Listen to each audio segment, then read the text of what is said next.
வணக்கம் நண்பர்களே. நான் உங்கள் அன்பு நண்பன் சரவணன். என்னடா வீட்டில் தான் குறுக்கை மறைக்கி முக்கோன்ட்டு அங்கேயும் இங்கேயும் வீடியோ எடுத்துட்டு இருப்பேன், என்னடா திடீர்னு பின்னாடி வேற எங்கேயோ வந்திருக்கிற அப்படின்னு நினைக்கல நீங்க. ஆமாங்க, இன்னைக்கு பவர் சடவுன் வேற. அது மட்டும் இல்லை, நேற்று நம்ம நண்பர் வந்து ஒரு படத்தை ப்ரிஃபர் பண்ணியிருந்தாரு, கண்டிப்பாக குடும்பத்தோடு போய் பார்க்கணும் அப்படின்னு சொல்லி. ஸோ அதன் அடிப்படையில் நான் எங்கள் அக்கா மக செம்பவளத்தோட செம்பவளத்தோட ரெண்டாவது புள்ள செண்பகவல்லியும் கூப்பிட்டு வந்திருக்கிறேன். இன்னைக்கு நம்ம பார்க்க போற படம் வந்து பிளாஸ்ட் படமுங்க. என்ன காரணத்தினால ரிவ்யூ பார்த்துட்டு படத்துக்கு வர்றோம் அப்படின்னா, நம்ம பார்க்கறது பிரச்சனை இல்லைங்க, பசங்க கூட என்ன வேணா வந்து பார்த்துட்டு போயிடலாம் அப்படின்னு. இந்த குழந்தைய கூட பார்க்குறப்ப வந்து ஒரு சில காட்சிகள்லாம் ரொம்ப முகம் சுளிக்கிற மாதிரி இருக்குது. அதனாலேயே இந்த குழந்தைகளை வீட்டில் வச்சுட்டு படம் பார்க்குறதா இருக்கட்டும், வெளியே தேட்டருக்கு வந்து ஒரு படத்தை கூப்பிட்டு வரதா இருக்கட்டும், பார்த்துட்டு என்ன எப்படி இருக்குதுன்னு விசாரிச்சுட்டு தான் வர வேண்டியதாக இருக்குது இந்த காலத்தில் வர படங்களுக்காக. ஆனால் இங்கே என்ன பிரச்சனைனா, இங்கே விலைவாசி ஏறி போனது தானுங்க. நான்லாம் முதல்ல கடைசியாக பார்த்தது அர்ஜுன் படம்னா அது ஏழுமலை படம், குடும்பத்தோடு வந்து பார்த்தோம். கிட்டத்தட்ட ஒரு 150 ரூபாய்க்குள்ளேயே 3 பேருமே எல்லாம் முடிச்சுட்டு போயிட்டேன். ஆனால் நான் பார்த்தது வந்து கோயம்புத்தூர்ல இருக்கிற நாஸ் தியேட்டரில். ஒரு டிக்கெட்டோட விலையே 30 ரூபா தான். எனக்கு என்ன வாங்கி கொடுத்தாங்கன்னா, இன்டர்வெல்ல அப்போ ஒரு 10 ரூபாய்க்கு கோனைஸ் வாங்கி கொடுத்தாங்க. இப்போ வந்து எப்படி இருக்குதுன்னா, பார்க்குறதுக்கே ரொம்ப கொஞ்சம் விலைவெல்லாம் கேட்டால் கொஞ்சம் பக்கு பக்குன்னு இருக்குது. ஏன்னா நேற்று 5ஆம் தேதிங்களா, நேற்று தான் ஃபுல்லாக பணமெல்லாம் இசிஎஸ் எல்லாம் பாஸ் ஆச்சு. ஏகப்பட்ட டியூவெல்லாம் பே பண்ண வேண்டியதாக இருந்துச்சு. இங்கே வந்து பாப்கார்னே 450 ரூபா சொல்கிறாங்க, என்னன்னு தெரியல. படத்தை முடிச்சுட்டு நான் இதையும் சேர்த்து அதையும் நான் உங்களுக்கு சொல்கிறேங்க. எப்படியோ ஒரு வழியாக படத்தை பார்த்துட்டு வந்தாச்சு. இன்டர்வியூலேயே நான் உங்களுக்கு ஒரு இடைநிலை காட்சி மாதிரி போடலான்ட்டு இருந்தேன். ஆனால் குழந்தைகள் பண்ண சில சம்பவத்தினால என்னால் போட முடியாமல் போச்சு. நான் பொதுவாக இந்த படத்தை போய் பார்க்குறப்ப ஒரு சாதாரண ஒரு குடும்ப படமாக இருக்கும், ஒரு ஆக்ஷன் படமாக இருக்கும், கமர்ஷியல் மசாலா நினைஞ்ச படமாக இருக்கும்னு நினச்சேன். ஆனால் அது உண்மையிலேயே ரொம்ப தப்புங்க அப்படின்னு நினச்சேன். ஏன்னா இந்த படத்தோட பின்னணியில் ஒரு மிகப்பெரிய ஒரு பேரண்டிங், ஒரு குழந்தை வளர்ப்பு எப்படிங்கிறத அப்பட்டமா போட்டு காமிச்சிருக்கிறாரு இந்த டைரக்டர். உண்மையிலேயே வாழ்த்துக்கள். அது மட்டும் இல்ல, ஒரு மார்ஷியல் ஆர்ட்ஸ், ஒரு தற்காப்பு கலை அப்படிங்கிறது எந்த அளவுக்கு இந்த காலத்து குழந்தைகளுக்கு, குறிப்பா பெண் குழந்தைகளுக்கு அவசியம் அப்படிங்கிறத அதையும் சொல்லியிருக்கிறாரு. மூணாவதா, இந்த கார்பரேட் பண்ற ஒரு அநீதி செயல்கள், ஒரு சுய லாபத்துக்காக ஒரு சாதாரண மனிதனை, சாமானிய மனிதனை எந்த அளவுக்கு போட்டு அமுத்துறாங்க அப்படிங்கிறது இந்த படத்துல ஒரு அப்பட்டமா காமிச்சிருக்காரு. இந்த படத்தோட கதை சுருக்கத்தை சொல்ல வந்தா, அர்ஜுன் அப்படிங்கிறவரு, அவரு ஹீரோவா நினைச்சீங்கன்னா, ஆனா அது அவரு ஹீரோ கிடையாதுங்க. உண்மையிலேயே ஹீரோ வந்து அர்ஜுனோட பொண்ணு. படத்தோட கதை ரொம்ப சிம்பிள். இப்போ பாபநாசம் படம் வந்துச்சு இல்லைங்களா, அதோட மார்ஷியல் ஆர்ட்ஸ் வச்சு ஒரு அதிபயங்கரமான படம்னு சொல்லலாம். பாபநாசம் படமெல்லாம் சிம்பிளுங்க, ஒன்லி வந்து பேச்சு மட்டும் தான் ஓடிக்கிட்டு இருக்கும். இந்த படத்துல பேச்சே கிடையாது, பீச்சு தான். அதுவும் ஹீரோ கிடையாது, நம்ம ஹீரோயின் தான். கதையோட ஆரம்பத்துல இருந்து நான் உங்களுக்கு சொல்றேன். ஒரு சில சில சிறப்பு காட்சிகள் மட்டும் நான் சொல்றேன். படத்தோட ஆரம்பத்துல ஹீரோயின் வந்து பக்கத்து வீட்டு பையன்கிட்ட அடி வாங்குறாங்க. அந்த பொண்ணு வந்து ஓடி வந்து அவங்க அப்பா கிட்ட, உன்னை அடிச்சு போட்டா வந்து என்னன்னு கேளுங்க அப்படிங்குது. இல்ல நீ போய் திருப்பி அடின்னு கொஞ்சம் மோட்டிவேஷன் எல்லாம் பண்ணி போய் திருப்பி அடின்னு சொல்றாரு. அந்த பொண்ணு போகுது, அடிக்கிறதுக்கு மறுபடியும் போகுது. மறுபடியும் அடி வாங்குது. அடி வாங்கி மறுபடியும் ஓடி வருது. ஓடி வந்ததுக்கு அப்புறம் மறுபடியும் அடிச்சுட்டா வந்து என்ன கேளுப்பா, ஏப்பா கேட்க மாட்டே அப்படின்னு கேட்குது அந்த பொண்ணு. இவர் என்ன சொன்னார்னா திருப்பி, இன்னைக்கு நாங்க இருக்கிறோம் கூட, உனக்கு ஏதாவது பிரச்சனைனா நாங்க காப்பாத்திடுவோம். நாளைக்கு நாங்க இல்லாத டைம்ல உன்னை யாராவது அடிச்சாங்கன்னா என்ன பண்ணுவ, இதே மாதிரி அடி வாங்கிட்டு அழுதுட்டு வந்துருவியா அப்படின்னு கேட்கிறாரு. கதையே அங்கதான் ஆரம்பிக்குது. இந்த கதையின் நாயகனான அர்ஜுன் இருக்காரு இல்லைங்களா, அவருக்குலாம் 65 வயசு ஆச்சுனாலே கொஞ்சம் சந்தேகமா தான் இருக்குது. ஏன்னா அவர் குதிக்கிற குதிய, அடிக்கிற அடி, கராத்தேல ஒவ்வொன்றும் ஒவ்வொரு அடி மாதிரி இருக்குது. உண்மையா அடிக்கிற மாதிரி அடிக்கிறாரு. ஆமாங்க, அவர் ஆல்ரெடி ஒரு தற்காப்பு கலையில் சிறந்தவர் தான். ஆல்ரெடி ஆக்ஷன் கிங்னு பேர் வாங்கினவர் தான். இந்த படத்துலயும் அவர் வந்து கராத்தே மாஸ்டரா தான் பிளே பண்ணியிருக்காரு. ஸோ குழந்தை வந்து தன்னார்வத்தோட கேட்கறதுனால அந்த குழந்தைக்கும் கராத்தேவை சொல்லி தராரு. அது மட்டும் இல்ல, கராத்தேவை மட்டும் இல்ல, சமூக நலம், பொது நலம்னு பயங்கரமா அந்த குழந்தைக்கு வந்துட்டு பேரண்டா இருக்காரு.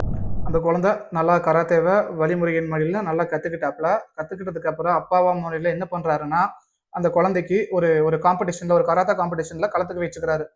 அந்த துரதிருஷ்டவசமாக அந்த குழந்தை அந்த கராத்தே காம்படிஷனில் தோத்து போச்சு. அதுக்கு இந்த ஒரு தகப்பன் ஸ்தானத்தில் இருந்துட்டு அவர் வந்து திட்டவெல்லாம் கிடையாது, ஒரு மோட்டிவேஷனாக, நானும் ஃபர்ஸ்ட் கேம் தோத்தவன் தான்.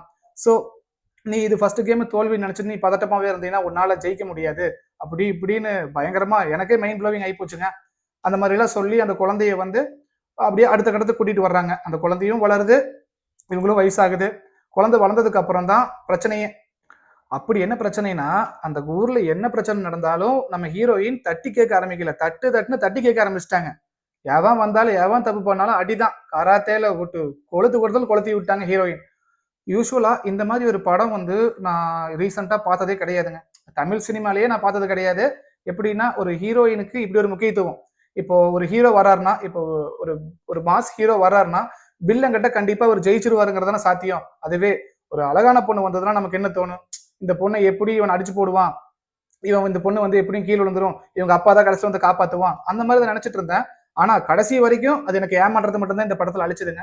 ஏன்னா படத்தோட அந்த ஒரு ஒரு வுமன் பவர் அப்படிங்கிறது அப்படி ஒரு மாஸா குடுத்துருக்காங்க. ஒரு ஆணுக்கு நிகரா இந்த பெண்ண வடிவமைச்ச ஒரு திரைப்படங்கள்ல இந்த படம் கண்டிப்பா முதன்மையானதா இருக்கும்னு நான் நம்புறேன். அது மட்டும் இல்ல, அந்த படத்துல அந்த ஹீரோயின் சுடிதார தவிர அந்த ஸ்டார்டிங்ல இருந்து எண்டு வரைக்கும் சுடிதார் மட்டும்தான். அந்த படத்துல காதல் அந்த பொண்ணு எப்படி ஏதோ ஒரு லவ் பண்ணுன்னு நினைச்சேன். அதுலயும் ஏமாற்றத்தை தான் கொடுத்திருக்காரு டைரக்டர். லவ்வும் கிடையாது படத்துல. ஒரு பாட்டுமே இல்ல. ஒரு டூயட் சாங்கும் கிடையாது அந்த படத்துல. இப்படி போயிட்டு இருக்கு இந்த படத்துல ஒரு வில்லன் ஒரு அப்படின்னு ஒரு கதாபாத்திரம் வேணும் இல்லைங்களா? அந்த கதாபாத்திரத்தோட வேலையே எப்படா எவன் குடும்பத்தை கெடுக்கலாம், எவன் குடும்பத்தை குதிரை வண்டி ஏத்தலான்னு தான் அந்த வில்லன் சுத்திக்கிட்டு இருக்கான். அவனும் அவனோட கேங்கும். இப்படி அவன் பண்ண முதல் விஷயத்துல மிகப்பெரிய பயங்கரமான விஷயம் என்னன்னா, கையெழுத்து போறதுக்கெல்லாம் கையை வெட்டி தான் கையெழுத்து போறானுங்க. ஒரு 10, 15 போலீஸ்காரனை எல்லாம் போட்டு தள்ளிட்டான் வில்லன். இப்படிப்பட்ட ஒரு பயங்கரமான வில்லனையுமே இந்த ஒரு சாதாரண ஒரு குடும்பத்தையும் ஒண்ணு சேர்க்கறது ஒரே ஒரு ஆள் தான். அந்த ஆள் பேரு வந்து அந்த கதாபாத்திரத்து பேரு சரவணன். என்னடா என் பேரை சொல்றேன்னு பாத்துக்காதீங்க. அந்த சரவணங்கிற கேரக்டர் தான் இந்த 2 பேத்தோட வாழ்க்கையை ஒண்ணு நினைக்குது. ஒண்ணு நினைச்சதுக்கு அப்புறம் தான் ஒரு இன்டர்வலுக்கு அப்புறம் ஒரு அதிபயங்கரமான மாஸ் என்னதான் கமர்ஷியலா இருந்தாலும் உண்மையிலேயே பாக்குறதுக்கு ரொம்ப அற்புதமா தான் இருந்துச்சு இந்த கதை. இதுக்கு மேல இந்த கதையை பத்தி பேசி நான் உங்களுக்கு ஸ்பாய்லர் கொடுக்க விரும்பல. சோ இந்த படத்துல குறிப்பா சொல்ல வந்தது என்னன்னா, ஒரு பேரண்டிங்னா எப்படி இருக்கணும், ஒரு குழந்தைக்கு என்ன விஷயத்த சொல்லி தரணும், மார்ஷியல் ஆர்ட்ஸ்ங்கிறது குறிப்பா பெண் குழந்தைகளுக்கு எவ்வளவு அவசியம் அப்படிங்கறத இந்த படத்துல ஆணித்தனமா அடிச்சு வச்சிருக்காங்க. ஏன்னா ஒருத்தங்களுக்கு ஒரு தற்காப்பு கலை, ஒரு ஆணா இருக்கட்டும் ஒரு பெண்ணா இருக்கட்டும், அவங்களுக்கு தற்காப்பு கலை அப்படிங்கிறது உண்மையிலேயே அவசியம். இதை எதனால சொல்றேன்னா, நம்ம ஊர்ல ஜெயிலெல்லாம் இழுத்து மூடிட்டுலாம் போட கிடையாதுங்க. இன்னும் ஜெயில் அப்படியே தான் இருக்குது. இன்னும் ஜெயில இன்னும் கூட்டம் கூட்டமா ஆளுங்க போயிட்டு தான் இருக்கிறாங்க. அது மட்டும் இல்ல, வன்முறைகளும் கலவரங்களும் உலகத்துல அதிகமா இன்னைக்கு வரைக்கும் காணப்பட்டுக்கிட்டு தான் இருக்குது. சோ அதையே முன்னெடுத்து வச்சுதான் இந்த படத்தை எடுத்து வச்சிருக்கிறாங்க. மார்ஷியல் ஆர்ட்ஸ் அப்படிங்கிறது மிக முக்கியமான ஒன்று. அது மட்டும் இல்ல, குழந்தை வளர்ப்பு அப்படிங்கிறது அவங்க அப்பா அம்மா கையில தான் இருக்குது, வேற யாரு கையிலும் கிடையாது. பாதுகாப்பு கூட அவங்க அப்பா அம்மா கையில தான் இருக்குது அப்படின்னு சொல்லியிருக்காங்க. நான் இந்த மூவியை ரிவ்யூ பண்ணதுக்கான காரணமே இதுதாங்க. இந்த மூவில வந்து ஒரு பேரண்டிங்னா என்னன்னு அப்பா மூலியமா தெரிஞ்சுக்கலாம். அது மட்டும் இல்ல, ஒரு தைரியம்னா என்னன்னு அந்த ஹீரோயின் மூலியமா தெரிஞ்சுக்கலாம். நம்ம இந்த மாதிரி தமிழ் படத்தை பார்த்துட்டு படங்களை வரவேற்கிற இந்த நேரத்துல மொகாலியில ஒரு கொடூரமான சம்பவம் நடந்திருக்குதுங்க. அதை நான் கண்டிப்பா சொல்லி ஆகணும். ஒரு பொண்ணு ஆபீஸ்க்குள்ள வந்து வேலை செஞ்சுட்டு இருக்குது. திடீர்னு ஒருத்தன் உள்ள வர்றான். உள்ள வந்து கழுத்துல குத்துன்னு குத்தி கொன்னு அந்த புள்ள தப்பிச்சு ஓட பாக்குது. குத்துன்னு குத்தி கொன்னு போட்டு அவனும் அவன் கழுத்துல குத்திக்கிட்டு இப்ப ஐசியூல படுத்துக்கிட்டு இருக்கிறான்.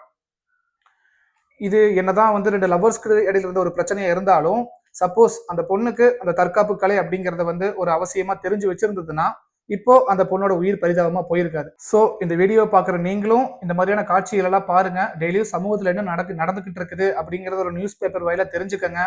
ஏன்னா உலகம் அப்படிங்கிறது வந்து ரொம்ப மாறி கிடக்குது. நீங்களும் உங்க குழந்தையை வளர்த்துற விதமா இருக்கட்டும், இல்ல மத்த குழந்தைகளுக்கு ஒரு சில விஷயங்களை சொல்லித்தர விதமா இருக்கட்டும், அதெல்லாம் கரெக்டா பார்த்து பண்ணுங்க.